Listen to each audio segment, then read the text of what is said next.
सावधान। ओंकारं बिंदु संयुक्तं नित्यं ध्यायन्ति योगिनः आमदं मोक्षदं चैव ओंकाराय नमो नमः। अदरल सदघनौघ प्रच्छादि सकल भूतल कलंका मुनि विरूपासी पीठा सरस्वती तुलतूरितम अज्ञानतिमिरान्धानां ज्ञानांजन शलाकया चक्षुर्मिलितं तस्मै श्री गुरुवे नमः। श्री परम गुरुवे नमः। परम्पराचार्य गुरुभ्यो नमः। सकल कलुषितवसकं श्रेषां परिवर्धकं धर्म संबंधकं भव्य जीव मन प्रतिबोधकारकं पुण्य प्रकाश पापणासिंगरं सात्विक श्री पद्म पुराण ग्रंथराज नामधेयम् ऐसे मूल ग्रंथ करता है श्री सर्वज्ञ देवास्तद उत्तर ग्रंथ करता है श्री गंधर देवा प्रति गंधर देवा तेषां वचन सार्थम आसाद्य श्रीमत पद रवि सेनाचार्य ने शास्त्र श्रोता है सावधान शृण्वन्तु मंगलम भगवान भीमो मंगलम गौतमो गणि मंगलम कुंद कुंदादेव जैन धर्मोस्तु मंगलम सर्वमंगल मांगल्यम सर्व कल्याण कारकम प्रधान जैनम जयतु शासनम जैनम जयतु शासनम सरस्वती नमस्तुभ्यं वरदे कामरूपिणि विद्यारंभं करिष्यामि सिद्धिर्भवतु मे सदा। द्वादशं जिह्वानि माता की जय। परम मांगलिक ग्रंथ पद्म पुराण ग्रंथराज की जय। रवि सेनाचार्य की जय। पन्नालाल जी साहित्यकार की जय। अढ़ाई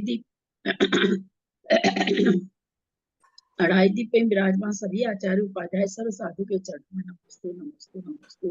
सभी आरिका माता जी के चरणों में बंदा में बंदा। सभी चुल्लक चुल्लिका एलक के चरणों में इच्छा में इच्छा में इच्छा में। सभी प्रतिमाधारी के चरणों में वंदना वंदना वंदना। ग्रुप में विराजमान सभी प्रतिमाधारियों को वंदना। सभी बड़ों जनों का सादर चरण स्पर्श सभी से सादर जय जी। सिद्धम संपूर्ण भव्यार्थम सिद्धे कारणम उत्तम प्रशस्त दर्शन ज्ञान चारित्र प्रतिपादन सुरेंद्र मुक्ताश्लिष्ट पद पद्मांशु केसरम प्रणमामि महावीरम लोकतृतीय मंगलम प्रणमामि महावीरम लोकतृतीय मंगलम प्रणमामि महावीरम लोकतृतीय मंगलम। तो महावीर भगवान की जय। दीदी को प्रणाम। सभी को सादर जय जिनेन्द्र। सभी को सादर जय जिनेन्द्र। दीदी को चरण स्पर्श, बाकी सबको सादर जय जिनेन्द्र। अभी उस दिन 16 पढ़ के रुके थे ना, 23 वाले में हिंदी में 16 पढ़ के रुक गई थी मैं। तो वो हिंदी का करने के बाद में मेरे बाद में हिंदी का नंबर भी मंजू जैन दिल्ली का आएगा और संस्कृत में नंबर है अभी जेडी भाई साहब का आएगा, मेरे पास जेडी भाई साहब का आएगा और उसके बाद में फिर निशा जी का आएगा, है ना। मैंने बता दिया पहले से। अब मैं पढ़ रही हूँ। शुरू करूँ भाभी? हाँ। ललिता दीदी को प्रणाम। सबों को जय जिनेन्द्र। भाभी को प्रणाम, बाकी सभी को जय जिनेन्द्र और प्रतिमाधारी जी को प्रणाम। पढ़ रही हूँ ना। तद अंतर इसी बीच में महातेजस्वी सतेंद्र भवन वासियों के उस दुष्ट समूह को डांटे दिखाता हुआ पास में पहुंचा। उसने कहा कि अरे अरे पापी शंभु, तूने ये क्या प्रारंभ कर रखा है? तुझे निर्दय चित्त को क्या अब भी शांति नहीं है? हे अधम देव, कुरु कार्य छोड़ मध्यस्थ हो। है जी, यहाँ पे मैं बता दूंगी। पेज नंबर है 411 और 123वां पर्व है। और जी इसमें जो मैं 16 के बाद में 17 से शुरू किया मैंने, अब 18 और 19 पे। उसने हाँ, तू निर्दय चित्त को क्या अब शांति नहीं है? हे अधम देव, कुरु कार्य छोड़ मध्यस्थ हो। अत्यंत अनर्थ के कारणभूत इस अभिमान से क्या प्रयोजन सिद्ध होना है? नरक के इस दुख को सुनकर ही प्राणी को भय उत्पन्न हो जाता है। फिर तुझे प्रत्यक्ष देखकर भी भय क्यों नहीं उत्पन्न होता है? तदंतर शंभू के शांत हो जाने पर जो ही सतेंद्र संबोधन के लिए तैयार हुआ, क्यों ही अत्यंत पूर्व काम करने वाले चंचल एवं दुर्गचित के धारक वे नारकी देव की प्रभा से तुष्ट हो शीघ्र ही इधर उधर भाग गए। कितने ही दिनहीन नारकी दहावत पड़ते हुई आंसुओं से मुख को गीला करते हुए रोने लगे। कितने ही दौड़ते ही, इसलिए उसका वर्णन है सीता लक्ष्मण को समझाने जा रही है। कितने ही दौड़ते अत्यंत विषम गर्तों में गिर गए। तब सांत्वना देते हुए सत्येंद्र ने कहा, अहो नारकियों, भागो मत, भयभीत मत हो, तुम लोग बहुत दुखी हो, लौट कर आओ, भय मत करो, खड़े रहो। इस प्रकार कहने पर भी वे भय से कांपते हुए गाढ़ अंधकार में प्रविष्ट हो गए। तदंतर यही बात जब सत्येंद्र ने फिर से कही, तब कहीं उनका कुछ कुछ भय कम होना और बड़ी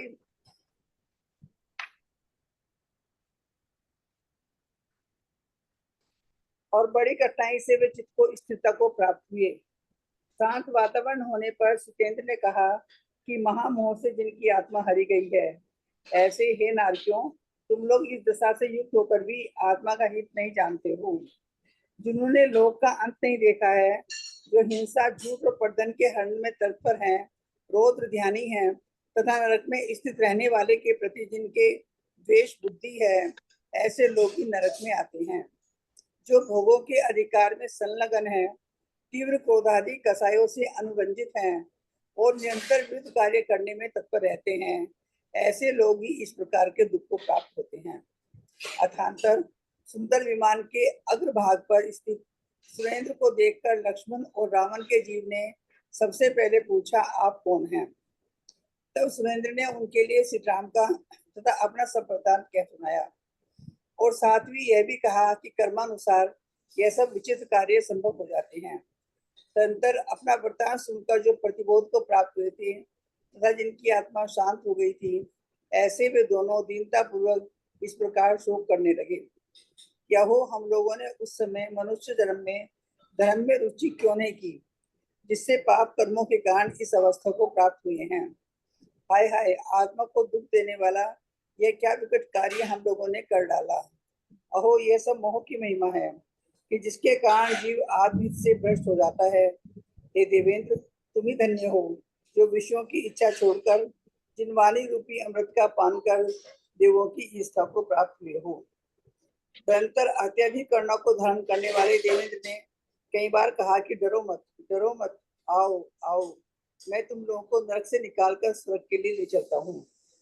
तत्पश्चात सुरेंद्र कमर कसकर उन्हें स्वयं ले जाने के लिए उद्यत हुआ, परंतु वे पकड़ने में नहीं आई।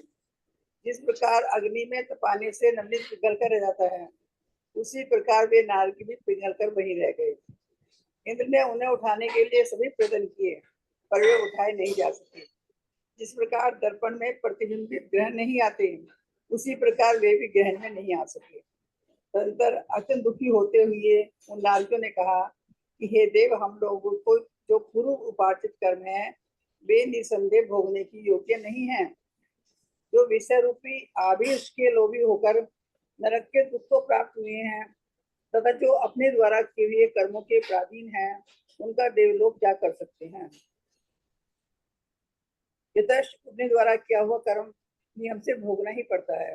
इसीलिए हे देव, तुम हम लोगों को दुख से छुड़ाने में समर्थ नहीं हो। हे सत्येंद्र, हमारी रक्षा करो। अब हम जिस कारण फिर नरक को प्राप्त न हो, फिर कृपा कर वही बात हमें बताओ। तंत्र देव ने कहा, जो उत्कृष्ट है, नित्य है, आनंद रूप है, उत्तम है, मूल मनुष्यों के लिए मानो रहस्यपूर्ण है, जगत प्रेम में प्रसिद्ध है, कर्मों को नष्ट करने वाला है, शुद्ध है, पवित्र है, परमार्थ को देने वाला है, जो पहले कभी प्राप्त नहीं हुआ है और यदि प्राप्त अभी है तो प्रमादी मनुष्य जिसकी सुरक्षा नहीं रख सके हैं, जो अभव्य जीवों के लिए अज्ञेय है और दीर्घ संसार को भय उत्पन्न करने वाला है। ऐसा सबल एवं दुर्लभ सम्यक दर्शन ही आत्मा का सबसे बड़ा कल्याण है। यदि आप लोग अपना भला चाहते हैं तो इस दशा में स्थित होने पर भी सम्यक को प्राप्त करो। यह सम्यक समय पर बोधि को प्रदान करने वाला एवं शुभ रूप है। इससे बढ़कर दूसरा कल्याण न है, न था, न होगा। इसके रहते ही महर्षि सिद्ध होंगे, अभी हो रहे हैं और पहले भी हुए थे। महा उत्तम अनंत जिनेन्द्र भगवान ने जीवादि पदार्थों का जैसा निरूपण किया है वह वैसा ही है। इस प्रकार भक्ति पूर्वक दृढ़ श्रद्धान होना सुसम्यक दर्शन है। इत्यादि वचनों के द्वारा नरक में स्थित उन लोगों को यद्यपि जितेंद्र ने सम्यक दर्शन प्राप्त करा दिया था, तथापि उत्तम भोगों का अनुभव करने वाला वह जितेंद्र उनके प्रति शुभ करने में लीन था। उसकी आंखों में उनका पूर्व भाव झूल रहा था और ऐसा लगने लगा था कि देखो, जिस प्रकार अग्नि के द्वारा नवीन उद्यान जल जाता है, उसी प्रकार इनका कांति और लावण्य पूर्ण सुंदर शरीर कर्म के द्वारा जल गया है। 50 हो गए। अब ना जेडी भाई साहब पढ़ेंगे, संस्कृत आए हुए हैं क्या? हाँ हाँ, अब आप संस्कृत पढ़ेंगे 50। भावी प्रणाम, बाकी सभी को जय।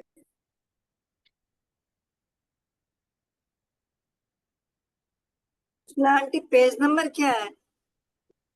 पेज नंबर 410 से पढ़ रहा हूँ संस्कृत। अतः संस्कृत सीतेन्द्रो लक्ष्मीधर गुणार्णवम् प्रतिबोधयुतिं वाञ्छन् प्रतर्षे वालुका प्रभां मानुषोत्तरमुल्लङ्घ्यं गिरिं मर्त्य सुदुर्गमं रत्नप्रभामतिक्रम्य शर्करां चापि मेदिनीं प्राप्तो ददर्श विविक्षा कृच्छातिशय चला जाएगा ना। काम थोड़ी कर रही हूँ, पढ़ रही हूँ शास्त्र। पाप कर्म समुद्भूता मवस्यां नरकाश्रिताम् असुरत्वं गतो यासो शंभुको लक्ष्मणाता व्याधदारकवत् स्तोत्रं हिंसा क्रीडानमाश्रितः आतृनेद कश्चित् धाम्य काश्चित् वृत्तैरघायत् नारकानावृत्तान् कश्चित् परस्परम्यं युवत् केचित् वघ्नाग्निकुण्डेषु क्षिप्यते विकृतस्वरा शाल्मलीयुः नियुज्यन्ते केचित् प्रत्यङ्गकष्टं कष्टकं ताड्यन्ते व्योमये केचिन् मूसलैरमितः स्थितैः स्वमांसरुधिरं केचित् खाद्यन्ते निर्दये सुरे गाढप्रहार निर्भिन्ना भूतभूतललोठना श्वामार्जारहिरण्या व्याघ्रैर्भच्यन्ते पक्षिभिस्तया केचित् शूलेषु विद्यन्ते ताद्यन्ते धनमुद्गरे पुम्यामन्ने निधीयन्ते ताम्रादिकलीलाम्बसि करपत्रैर्विदार्यन्ते बध्यादारयूनिश्चला केचित् कैचिश्च पायन्ते ताम्रादिकलिलं बलात् केचित्यन्नेतृ पीड्यन्ते अन्यते रायके परे दन्ताक्षीर सदा सनादीनां प्राप्यून् वन्त्यदघृति परे एवमादिनि दुःखानि विलोक्य नरकाश्रिताम् उत्पन्न कारुण्या शोभूदर पुंगवा अग्नि कुंडाद विनिर्यात थालोकत लक्ष्मणं बहुधा नारकैर्नैर्द्यामानं समन्ततः सिदन्तं विकृतग्राहे भीमे वैतरणी जले छिद्यमानं च कनकैर रसि पत्रवनान्तरे वधाय चोद्यतं तस्य वाघमानं भयानकं क्रुद्धं बृहद्गदां पणिं अन्यामानं तथा परै प्राचोद्यमानं होराक्षं स्त्रवस्द्रेहं बहुन्मुखं तेन देवकुमारेण शम्भुकेन दशाननम् अन्नान्तरे महातेजा सीतेन्द्र सन्निधि गता तर्जयन तत्र तीव्रं तं गणं भवनवासिनाम् अरे रे पापशम्भुका प्रारब्धं किमिदं त्वया कथमद्यपि ते नास्ति शमो निर्घृणचेतसा मुञ्च क्रूराणि कर्माणि भयं स्वस्थः सुराधम किम नेनाभिमानेन परमानर्थ हेतुना श्रुत्वेतं नारकं दुःखं जन्तोर्य भय मुदीर्यते न प्रत्यक्षं किं पुनः कृत्वा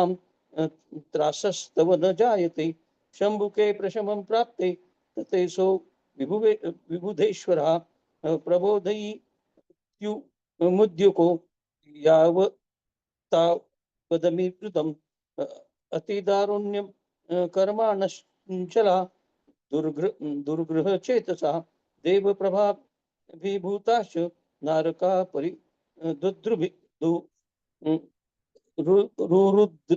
दुश्चाप परे दीना धारा शृगलिताननः धावन्तः पतिता केचिन् दर्तेषु विषमेश्वरम् मा नश्यत सन्नस्तः निवरार्ध्यं सुदुःखिता न भेतव्यं नारका भवता स्थिता एवं मुक्ता सुरेंद्रेण समाश्वान श्वासना चेतना प्रवीक्षन्नधन्तमसं वेपमाना समान्ततः भव्यमानास्ततो भूया शक्रे नेपत् भयोज्जिता इत्युक्तास्ते ततः कृच्छात् वधानमुपागतः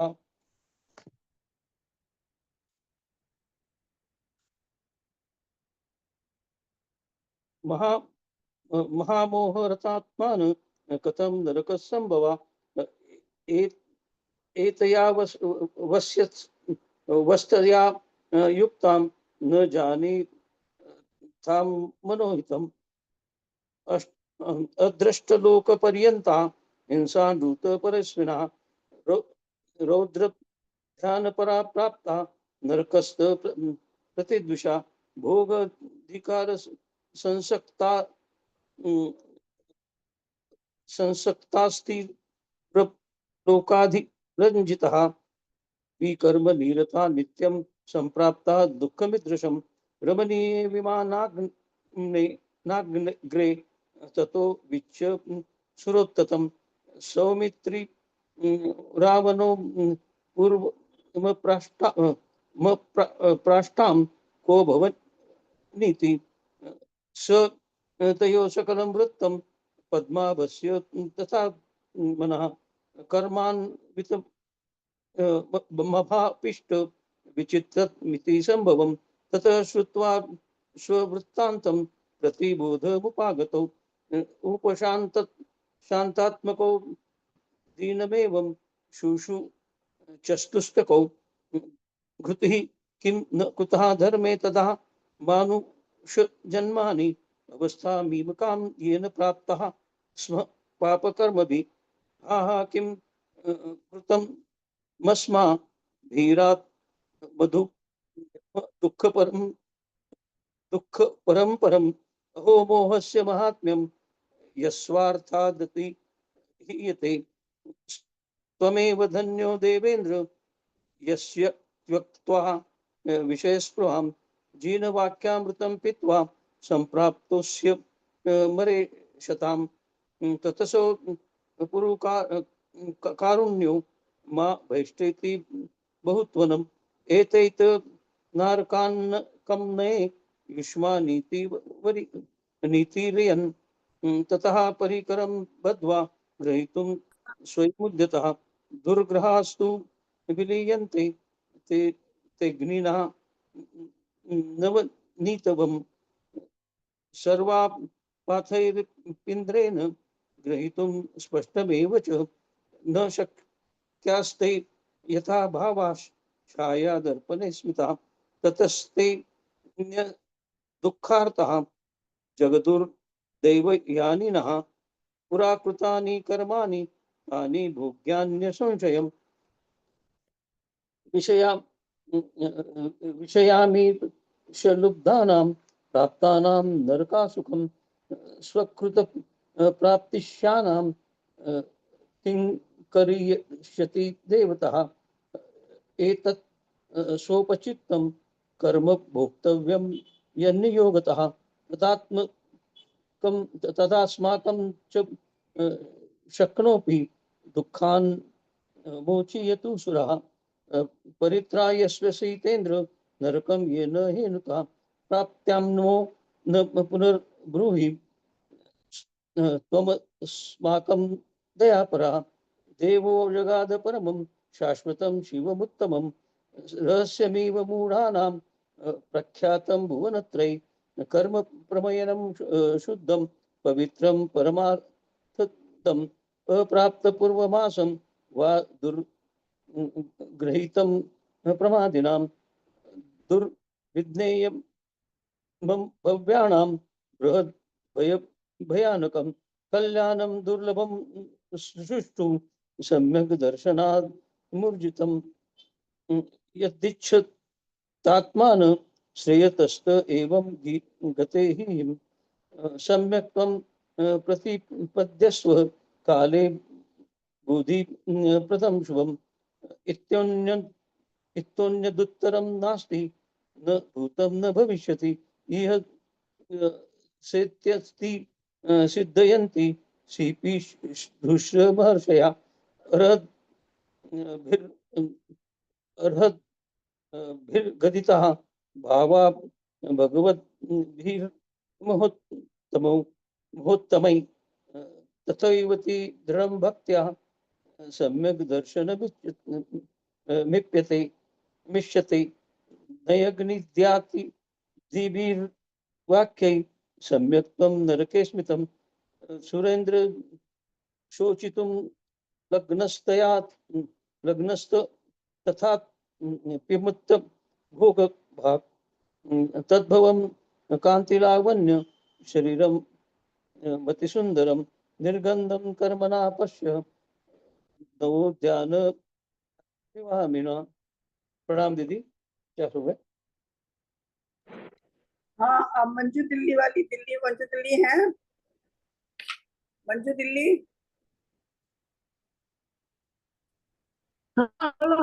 हाँ अब आप 50 से ज्यादा हिंदी शुरू कर रहे हैं। 50 के बाद में ना हिंदी। हाँ पेज, हाँ पेज 413 है। हाँ मालूम मेरे को। हिंदी में मेरा नंबर कब है? आपका नाम सरिता पांडे है ना? हाँ तो आपका नाम तो बोल चुका, कल हो गया था। आपने तो कल हो गया था। हाँ आपका नाम कल भी हुआ, बल्कि परसों 2 बार बोला मैंने आपका नाम। आप थे नहीं दोनों दिन क्या? कल तो मैं थी ना, कल तो पेपर था, क्या नहीं थी? क्या था? परसों पेपर था। हाँ हाँ, जिस दिन मैंने हाँ। मतलब पढ़ा था ना उस दिन हाँ, आप परसों मैं इंदौर गई हुई थी। हाँ, इंदौर परसों से गई पहले हुई दिन थी। नहीं थी, परसों से पहले दिन भी नहीं थी आप। हाँ। तो इंदौर गई थी ना 3 दिन हाँ, के लिए। 3 दिन के लिए। उसमें 2 बार आपका नाम बोला है, लेकिन आप दोनों बार नहीं मिले। अब इसके बाद बोलिएगा ना। हिंदी में अब इसके बाद ना जिसका नंबर है वो बोला जाएगा, फिर नेक्स्ट जब आपका नंबर आएगा तब बोला जाएगा। ऐसे ना भाभी ने बताया हुआ है कि सब कंटिन्यू बोलते रहो, नहीं डिफरेंस हुआ। ओके ओके ओके ओके, कोई बात। इस दुख के सागर में निमग्न हुए हैं। इस प्रकार सीतेंद्र के कहने पर अनादि भवन में क्लेश उठाने वाले उन लोगों ने उत्तम सम्यक दर्शन प्राप्त कर लिया, जो कि उन्हें पहले कभी प्राप्त नहीं हुआ था। आप 50 से पढ़िए, 51 दीदी से। कहाँ से 50 की बात पढ़ी है दीदी? पढ़ने में था। आप 51 से पढ़िए ना 50 के बाद। हाँ है। अच्छा, एक रह गया, सॉरी। जिसे देख उस समय सारा संसार आश्चर्य में पड़ जाता था। इधर वह उदात्त तथा सुंदर किरणों से युक्त कांति कहाँ गई? उनसे कहने लगा कि देखो, कर्म भूमि के उस क्षुद्र सुख के कारण आप लोग पाप कर इस दुख के सागर में निमग्न हुए हो। इस प्रकार सीतेंद्र के कहने पर अनादि भवों में क्लेश उठाने वाले उन लोगों ने वह उत्तम सम्यक दर्शन प्राप्त कर लिया, जो कि उन्हें पहले कभी प्राप्त नहीं हुआ था। उन्होंने कहा कि इस बीच में जिनका छूटना अशक्य है, ऐसे इस दुख को भोग कर जब यहाँ से निकलेंगे तब मनुष्य भाव धारण कर श्री जिनेन्द्र देव की शरण में रहेंगे। अहो देव, तुमने हम सबका बड़ा हित किया, जो यहाँ आकर उत्तम सम्यक दर्शन में लगाया है। हे महाभाग सीतेंद्र, जाओ जाओ, अपने आरण अच्युत कल्प को जाओ और शुद्ध धर्म का विशाल फल भोग कर मोक्ष को प्राप्त हो। इस प्रकार उन सबके कहने पर यद्यपि वह सीतेंद्र शोक के कारणों से रहित हो गया था, तथापि परम रिद्धि को धारण करने वाला वह मन ही मन शोक करता जाता था। तदनंतर महान पुण्य को धारण करने वाला वह धीर वीर सुरेंद्र उन सबके लिए बोधिदायक शुभ उपदेश देकर अपने स्थान पर आरूढ़ हो गया।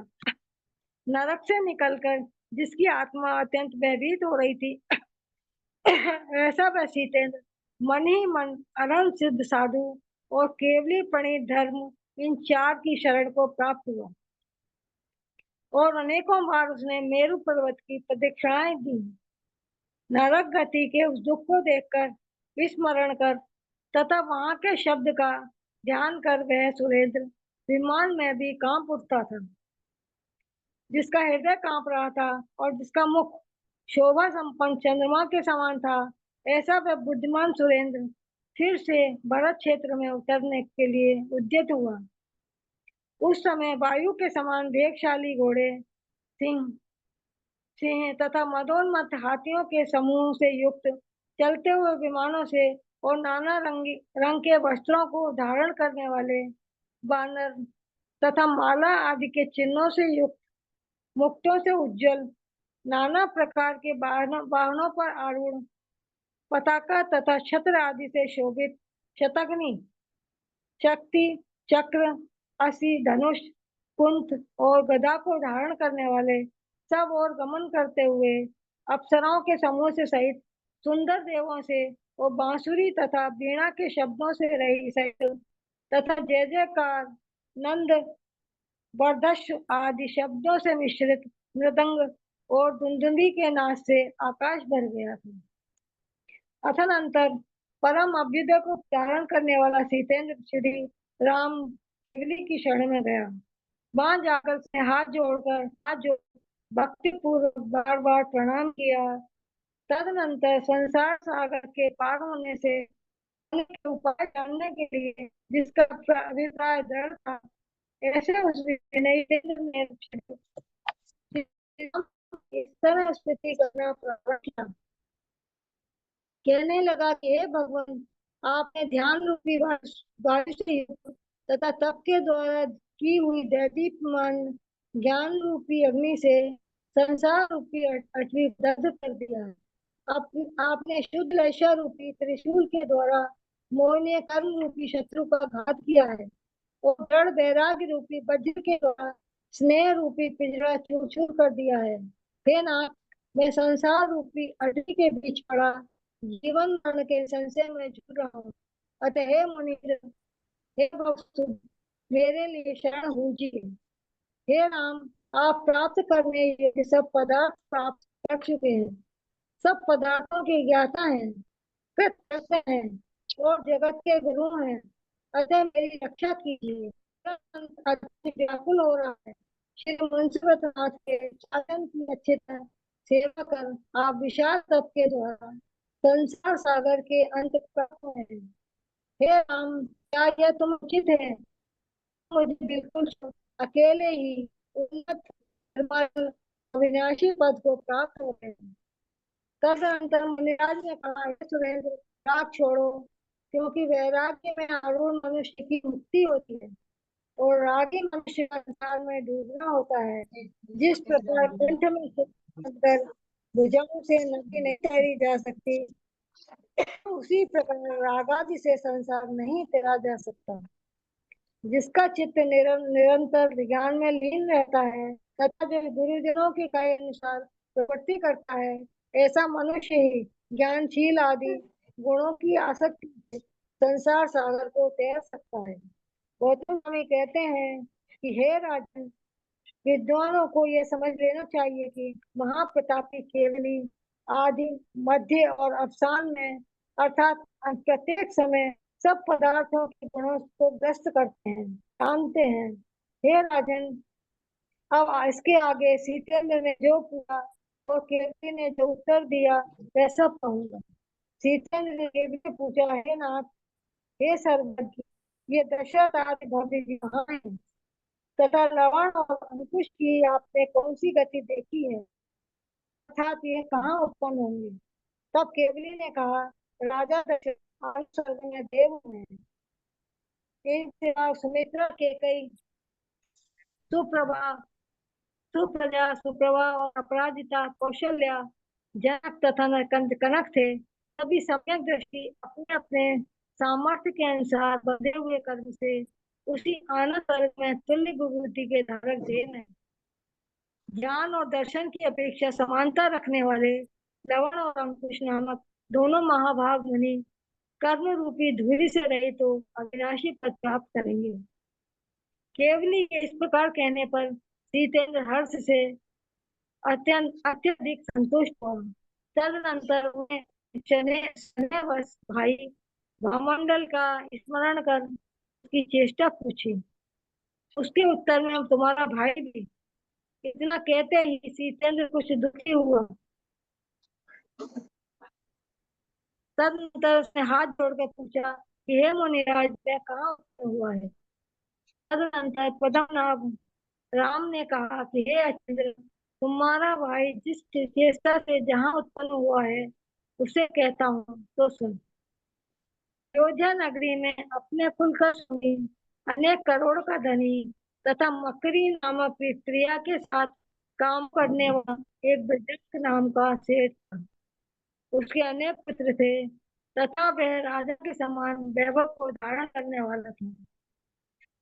निर्वासित जब तक इस प्रकार की चिंता को प्राप्त हुआ कि अत्यंत सुकुमारांगी तथा दिव्य गुणों से अलंकृत सीता वन में किस अवस्था को प्राप्त हुई होगी, इस चिंता से वह अत्यंत दुखी हुआ।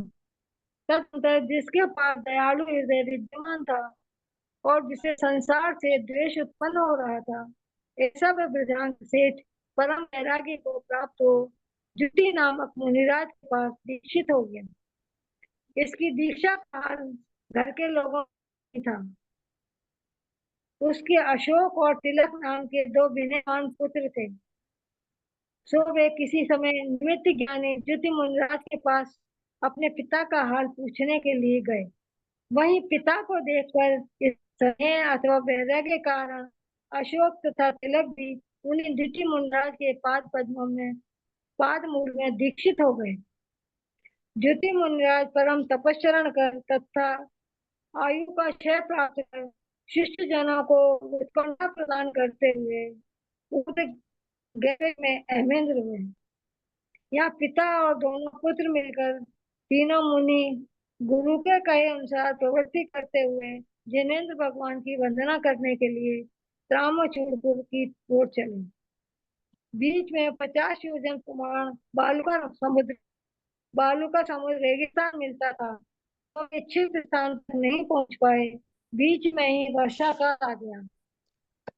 उस रेगिस्तान में जिसका मिलना अत्यंत कठिन था तथा जो पात्र दान से प्राप्त होने वाले अभ्युदय दान पड़ता था एवं जो अनेक शाखाओं और उप शाखाओं से युक्त था, ऐसे इस्तेमाल करते बचा अभी रहना उनके लिए बहुत कंफर्टेबल साबित हो रहा। म्यूट करिए। एक्शन भी थोड़ा नजर डालते हैं कि बहुत सुंदर एक्शन है, बहुत शानदार है, लेकिन एक्शन के ऊपर नेताजी म्यूट करिए। मुझे ऐसा थोड़ा बहुत प्रतीत होता है कि नॉर्मल शरीर जो है वो देखते ही इस पुण्यात्मा के मन में विचार आया, ये मुनि आचार की रक्षा के निमित्त इस निर्जन मन में ठहर गए हैं, परंतु प्राण धारण के लिए आहार कहाँ करेंगे।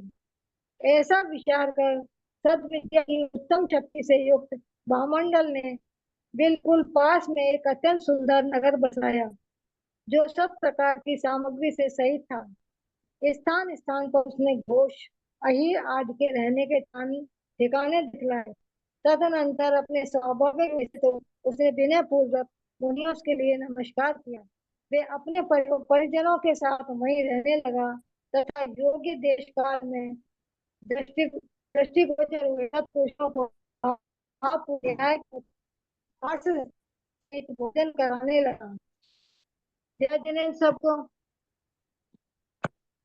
अब ना निशा जी, आप हिंदी को संस्कृत पढ़िए। निशा जी, आप है ना? निशा जी, आप तो होती हैं शायद। निशा जी नहीं है क्या? देखते मैं हूँ, पढ़ रही हूँ। हाँ, हिंदी संस्कृत पढ़िए।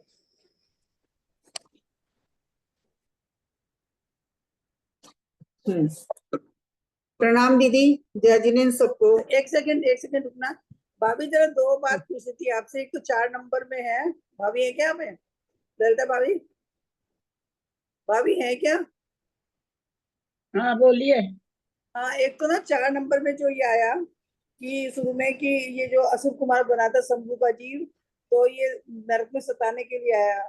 तो 12 श्लोक तक के जीव आते हैं, तो भवनवासी भी जाते हैं क्या? पहली बार सुना मैंने। क्या चीज? भवनवासी था ये शंभू का जीव, शंभू। तो ये जो है असुर कुमार बन गया, तो ये उसे सताने के लिए आया। उसे लक्ष्मण को तंग करने के लिए आया हुआ है। तो आपको आ जाते हैं क्या उसके जीव? कौन? हम नहीं समझ रहे हैं, आपकी बात नहीं समझ मैं पा कह रहे रही हूँ असुर, ये जो है ये असुर कुमार बना, शंभू का जीव असुर कुमार बना। हाँ, और असुर नहीं कुमार असुर कुमार तो नरक में है। नहीं, नरक में नहीं है वो। असुर कुमार नरक में तंग करने के लिए गया है लक्ष्मण को। कौन है? क्या बना वो असुर कुमार बना। असुर कुमार बना वो? हाँ हाँ, तो ये असुर कुमार तो मेरे ख्याल से वो कौन से वाले होते हैं जी? ये हाँ, असुर कुमार जाते हैं ना लड़ाने के लिए। तो ये भवनवासी देव होते हैं ना शायद। हाँ है ना? हाँ भवनवासी असुर नाग विद्युत सुप्रा। हाँ, असुर कुमार भवनवासी होते हैं। तो भवनवासी भी जाते हैं नरकों में। उनका तो पता था मुझे कि 12 स्वर्ग तक के देव जाते हैं, तो आज ये पता लगा भवनवासी भी जाते हैं, इसका मतलब। और हाँ, एक, भवनवासी जाते हैं ना लड़ाने के लिए, जाते हैं ना अच्छा, तीसरे एक नंबर। 40 वाले में 12 ही। स्वर्गों के जाते के 16 स्वर्गों से भी जाते हैं ना। नहीं, 12 स्वर्ग तक बस। तो 16 सीता से 16वें स्वर्ग में थी। नहीं, सीता का सीता आया 16वें इसमें। स्वर्ग में से तो गई है सुनो, एक तो च्वेतेंद्र पहली से। बात तो ये अपवाद है। 16 सीता स्वर्ग, स्वर्ग में से गई है ना, जितेंद्र 16 में स्वर्ग। से गई है। 16वें सोदर में स्वर्ग में आके उसके बाद गई है वो। अच्छा, भाभी 44वें में ये बताया इन्होंने। 40वां लाइन वो है, पर वो 40वां मतलब लाइन है, पैरा है। उसमें बताया कि ये अपना विमान लेके गए वहां पे। तो विमान लेके नरक में जा सकते हैं क्या? कहाँ पर है?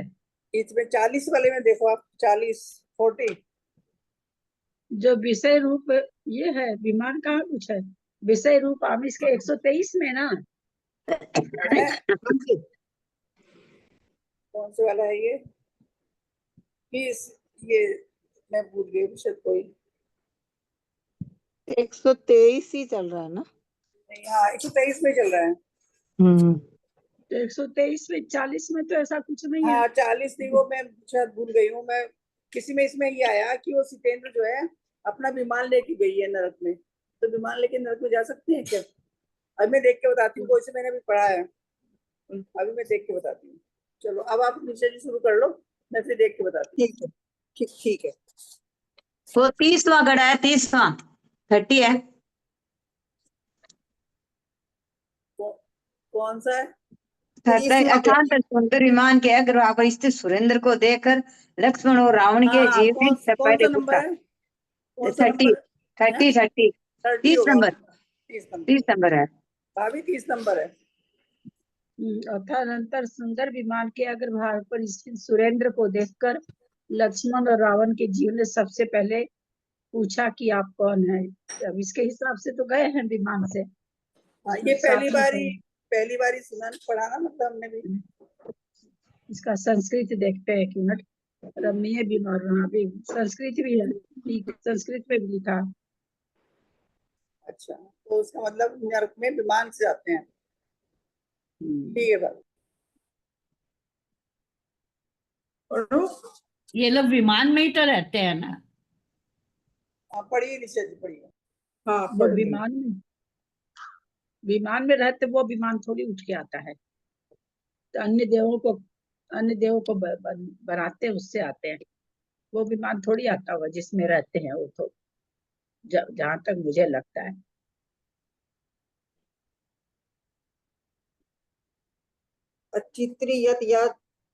अचित्रियत याम दृष्टां भुवनं सकलं सदा तदा द्युतिः सा क्वे गतो दात्तः चारु क्रीडित संयुता करम भूमि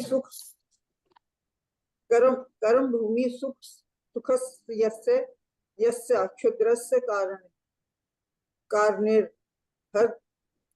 हद्रग दुःखनार्वे मग्ना भवन्तो दुरितक्रियः इत्युक्तै मतिपन्नं तै सम्यक् दर्शन मुत्ततमम् अनादि भव संक्लिष्टैर्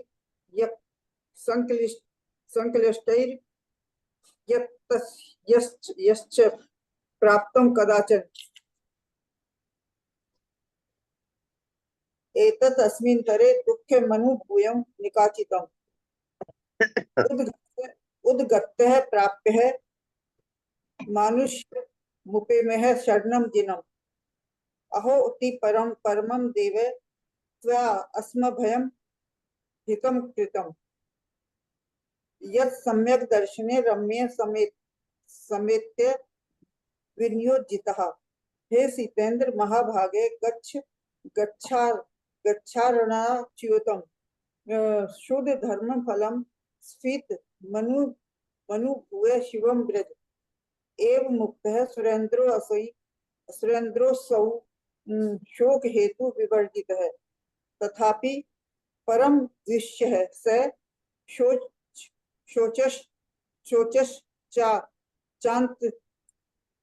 शोचश्चान्तरात्मनः मना दत्त्वा तेषां समाधानं पुनर्बोधि मदं शुभम महासुकृत भाग धीरः समारोहन्नि जास्पदम शंकितात्मा च चतुः शरणात्परः बहु सस्यः करोति में पंचमेरु प्रदीक्षणम् तद्विभयं नारकं दुःखं स्मृत्वा च विवुधोत्तमः वेपितात्मा विमाने ध्वनि मा लब्ध्यं तं सुधि प्रकंपमान हृदय श्रीमत् चंद्र निभानन है उद्युक्तो भरत क्षेत्रे भूयो अवतरितुं सुधि संपद भी निर्विमाने मानव धई समीरसवर्ती भी तुरंग महऋषि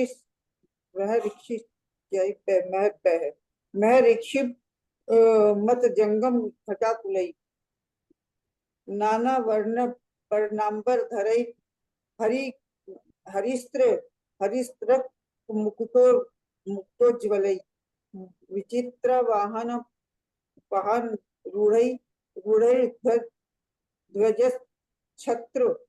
छत्रितो शोभितई शतग्नि शक्ति चक्रा सिद्ध नुह कुंत गदाधरई बेटा वो दूसरी बाल्टी के भी कपड़े निकाल के टांग दे तो सर्वतः कांते मरई साप सरो पानी फेंक सरिता पांडे जी बंद करिए अपना, म्यूट होइए। मृदंग दुंदुभि स्वेनै वेणु वीणा स्वनान्वितै जमनंद रवोन मिश्रै रास पुर्यतः सदा नभः जगाम शरणम पद्मम सीतेन्द्र परमोदयः कृतांजलि पुटो भक्त्या प्रणाम पुनः पुनः एवं च स्तवनम कर्तुमारेभ्यो विज्ञानतः संसार तारणो पाद्य प्रतिपत्ति दृढ़ाश्रयः ध्यान मारुत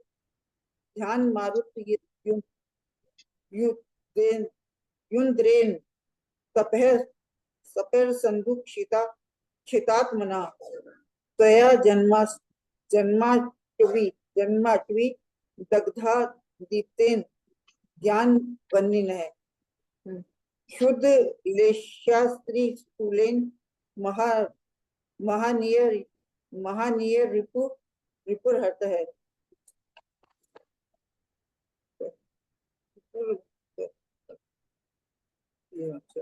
दृढ़ वैराग्य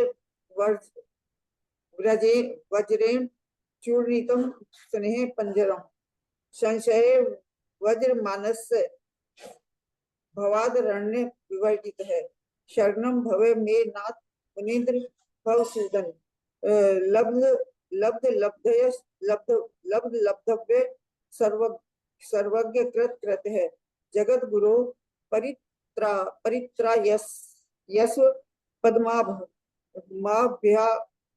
मत्या कुल मानसम मुंसुवृत नाथस्य सम्यक गासेव्य शासनम संसार सागरस्य त्वं गतो अनंत तपो सोरुणः राम युक्तम किमे तत्ते यद्यन्त्यं विहाय माम एकेन गम्यते तुंगम मंगलम पदमच्युतम तदो मुनीश्वरो वचोन्मुंचे रागम सुराधिपे मुक्तिर्वैराग्य निष्ठस्य रागिणो भव मंजनम अवलंबे शिला कंठे दोर्भ्याम तरतुन शक्यते नदी तद्वे रागाद्यस्त्र तुम संसरति क्षमा ज्ञानशील गुणा संगई तीर्थई भवसार्ग है ज्ञानानुगत चित्तेन गुरु वाक्यानुवर्तिना आदि मध्यावसानेषु वेदित तस्य मिदं बुधई सर्वेषां यन् महातेजा केवली ग्रस्ते गुणान् अतः परम प्रवक्ष्यामि यश्चान यत् कारणं नृप सीता देवी यद प्राक्षोद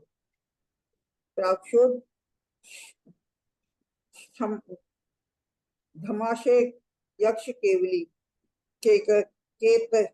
कैते नाथ समस्तज्ञ भव्य दशरथादयः लवणांकुशो का वा दृष्टा नाथ त्वया गतिः सोवोचदान्ते कल्पे देवो दशरथो भवत् केकई सुप्रजा शात पराजितः सुप्रभात जनका कनकई चैव सम्यक दर्शन तत्परा पर है एते स्वशक्ति योगेन कर्मणः तुल्य भूतया ज्ञान दर्शन तुल्यो द्वै श्रमणौ लवणांकुशौ विरजस्कौ महाभागौ यतः पद्म क्षयम् इत्युक्ते हर्षितो अन्यतम मरेन्द्रौ महाधृतिः संस्मृतः भ्रातरं स्नेहात् प्रक्षतस्य चेष्टितम् भ्रातः तवापि इत्युक्ते सीतेन्द्रो दुःखितो भवत् कृतांजलि पुटो प्रच्छ जातः त्वेति मुनीश्वरः पद्मनाभस् ततो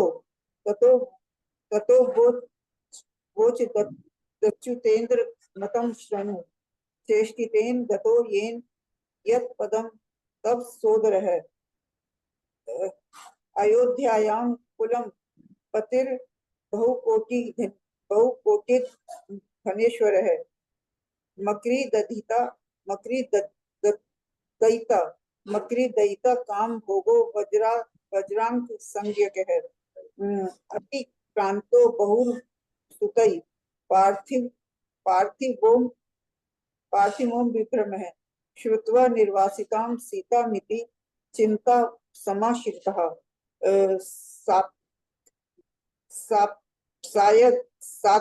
सात्यंत सुकुमार रांगा गुणै दिव्यै अलंकृतः कान्नु प्राप्ता वनेन स्थिता मितिः दुखी ततो भवत् स्थितार्थ भवे हृदय चाशौ वैराग्यं परमाश्रितः द्युति संस्य मुनेः पार्श्वे निष्कांतो विष्ट संसृति अशोक तिलक भिक्षौ विनीतौ तस्य पुत्रकौ निमित्त लक्ष्यं द्युतिं प्रष्टुं पितरं जातु चिदुतौ तत्रैव च कमालोक्य स्नेहाद वैराग्यतो भी च द्युति मूले व्यतिक्रांत व शोक तिलक अपि द्युतिं परम तपः कृत्वा प्राप्य संक्षमान यमायुषः तत्वा सानुज नोट कंठम द्रवैक्यं ततः यथा गुरु समादिष्टं पिता पुत्रौ त्रयस्तु ते ताम्र चूड़पूरं प्राप्तौ प्रस्थितौ वंदितं दिनम् पंचाशयोजनं तत्र सिक्तार्णव मियुषाम् अप्राप्तानां च तावदन्त्यं घनकालः समागतः तत्रैकं दुर्लभ्यं प्राप्य पात्रदानोदयो परमं बहु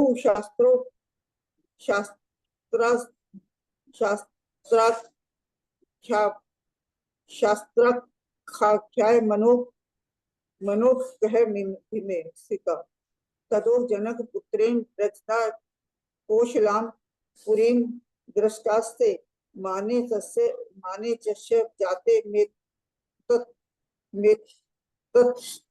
सुकर्मणः इमे समय चार्थ मेघासुर विजने वने प्राण साधारण चारम करतार है कैनु साधु है इति संचियंतम चाश्रेष्ठम निकट परम पुरम कृतम सविचयम तेन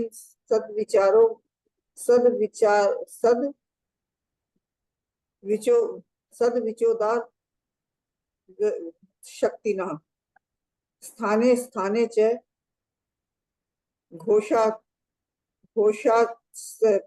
घोषासनी देशान दर्शयम् स्वभावार्पित रूपश्च प्राणमत विजयी मुनिने काले देशे च भावेन सतो गोचर मागतान पर्युपास्त यथा न्यायम सम्मति परिवर्गवान पुनश्चानुदेकरण्य पर्युपासिष्ट सो हो गए आपके, सो हो गए। ठीक है प्रणाम दीदी।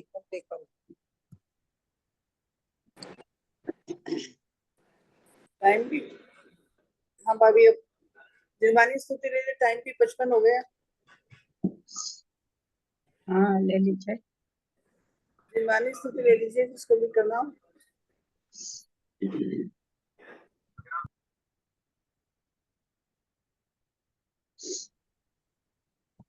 परसों अष्टमी है क्या?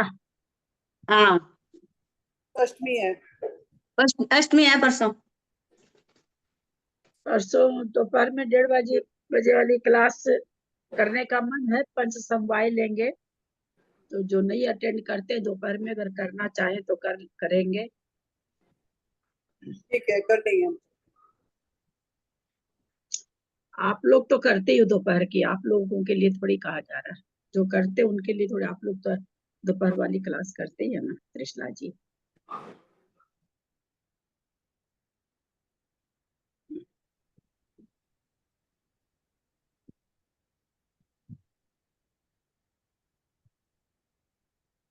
करिए, जिनवानी स्तुति करिए, कर रहा है क्या नहीं कर रहा है? करिए आप हेमा जी करिए। जिनवाणी जिनवाणी जयवंतो मारी जिनवाणी माँ, जिनवाणी माँ, जिनवाणी माँ, जयवंतो मारी जिनवाणी माँ।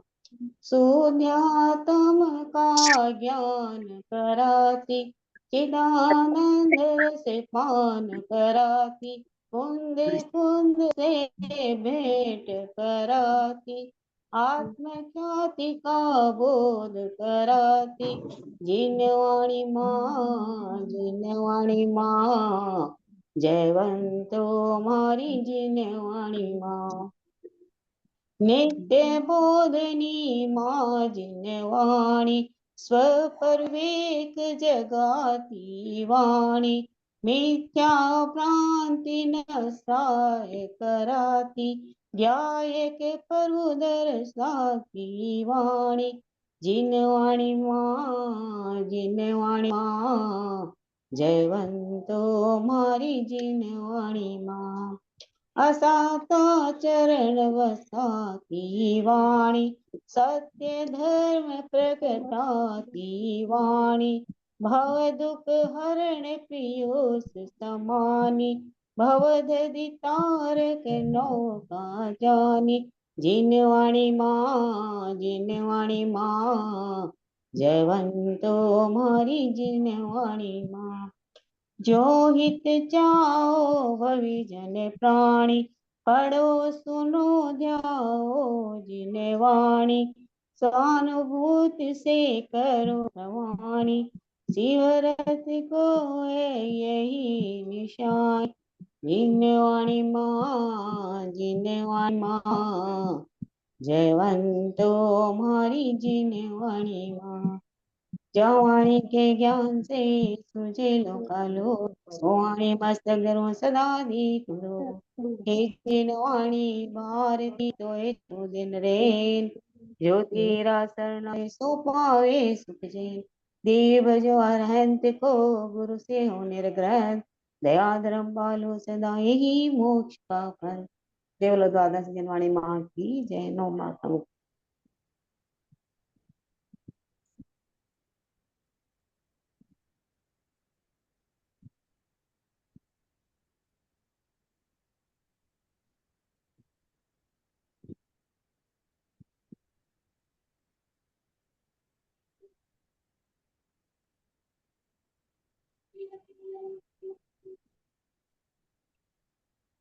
बड़ों को प्रणाम, सभी को जय जिनेन्द्र। वंदना, बड़ों का सादर प्रणाम, सबको जय जिनेन्द्र। दीदी को चरण बाकी सबको सबको सादर जय। ललिता जी और भाई साहब से सादर प्रणाम, सभी बड़ों से सादर प्रणाम, सभी से जय ललिता जी जिनेन्द्र। को प्रणाम, ललिता जी को प्रणाम, सभी बड़ों को प्रणाम, सबको जय। प्रणाम आंटी, सभी बड़ों को सादर जय जिनेन्द्र। प्रतिमा दादी वंदना जी को वंदना, सभी बड़ों को सादर चरण स्पर्श, सभी को सादर जय जिनेन्द्र। प्रणाम, सभी को सादर जय जिनेन्द्र। आत्माधारी को वंदना, बाकी सभी को जय जिनेन्द्र। सभी को सादर जय जिनेन्द्र। सभी को सादर जय। अंजना जी को वंदना, ललिता जी को, आज का रिजल्ट ललिता आ जी गया को क्या? दो पेपर का करते आ हैं, गया क्या? अंजना जी का वंदना, सबको सादर नहीं, अभी जय नहीं आया। जिनेन्द्र बड़ों। मीना जी को वंदना, दोनों में से बड़ों किसी को का नहीं आया। सादर चरण पर सभी से सादर जय जिनेन्द्र। आज थोड़ी पेपर है। कल हुआ था ना? कल 2 हुए थे ना, कल कर्मकांड का भी हुआ था, वो भी हुआ था, पर रिजल्ट अभी किसी का नहीं आया। कल 2, अच्छा उसका सुबह भी कर्म में तो कांड। शाम भी। हाँ, परसों का तो आ गया, परसों का आगे, कल का नहीं है। कल का नहीं है। तो सुबह 10:30 बजे तक दे सकते हैं ना, फिर बाद में आएगा ना रिजल्ट तो। क्या चीज? कल सुबह 10:30 बजे तक दे सकते हैं ना पेपर, फिर बाद में किसका? रिजल्ट आएगा, जो कल हाँ वाला एग्जाम का। हाँ हाँ पद्म पुराण वाला। हाँ हाँ, पद्म पुराण का, उसके तो बाद आएगा अभी रिजल्ट। मैसेज आया है ना राजेंद्र जी का, जिनको अभी डालना है डाल दो, क्योंकि पेपर उन्होंने फिर जल्दी डाल ही दिया था ना, आधे एक घंटे का ही तो फर्क पड़ा था।